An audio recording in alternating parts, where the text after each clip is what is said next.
Ako po si Princess Juliana Albacete, isang estudyante mula sa San Pedro College. Bilang kabataan, hindi ko maikakaila na sa araw-araw kong pamumuhay, marami akong nasaksihang katotohanan na hindi madalas napapansin ng iba. Ang katotohanang marami sa atin ay patuloy na lumalaban sa kahirapan.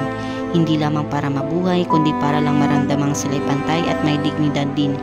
Dito sa aming barangay, maraming pamilya ang nangangarap ng mas magandang bukas, isang bukas na hindi na nila kailangan mamili kung kakain o mag-aaral ang anak, isang bukas kung saan lahat ay may pantay na oportunidad. Hindi lamang ito proyekto, isa itong panawagan. Panawagan para sa hustisya, pagkakapantay-pantay at pagbabago sa pananaw ng lipunan tungkol sa maralita. Ang advokasyong ito ay direktang kaugnay ng SDG 1, No Poverty o wakasan ang kahirapan. Ngunit ano nga ba ang ibig sabihin ng no poverty?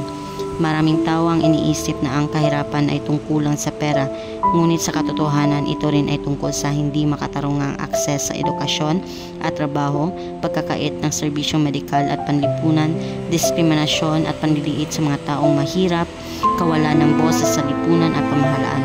Kaya't sa pamamagitan ng advokasyong ito nais kung ipakita na ang solusyon sa kahirapan ay hindi lang bigas, ayuda o donasyon, kundi isang lipunang makatao, makatarungan at pantay para sa lahat. Sa Barangay Pangyan, marami sa aming mga kapitbahay ay masipag, matiga at may pangarap, pero madalas ay kulang sa suporta. Bilang estudyante, naramdaman ko na may kakayahan ako at ang bawat kabataan na magmulat ng kaisipan, magbahagi ng kaalaman. Kaya ang advokasyong ito ay nagsimula sa simpleng hakbang, pagpapalaganap ng kamalayan sa social media, pakikipag-ugnayan sa mga barangay leaders at pagtulong sa mga community workshops tungkol sa karapatang pantao at dignidad. Gusto kong itaas ang boses ng mga nasa laylayan ng lipunan, hikayatin ang kabataan na makikiisa sa banlaban sa hindi pagkakapantay-pantay, itulak ang mga leader ng komunidad na isama sa kanilang plano ang karapatang pantay sa serbisyo at oportunidad, at higit sa lahat, baguhin ang pananaw ng lipunan tungkol sa mga taong dumaranas ng kahirapan.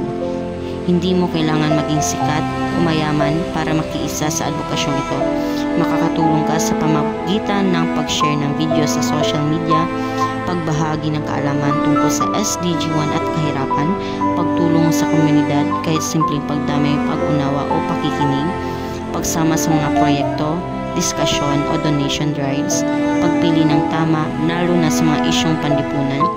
Mga kababayan, mga kapwa kabataan, sa isang lipunang patas, may dignidad ang bawat isa. Sa isang lipunang makatarungan, walang naiiwan. At sa isang lipunang may pagkakapantay-pantay, matatapos ang kahirapan. Sama-sama nating abutin ang lipunang iyon. Magsimula tayo sa sarili, sa paaralan, sa barangay, dito mismo sa Barangay Pangyan. Boses mo, ambag mo, laban natin ito.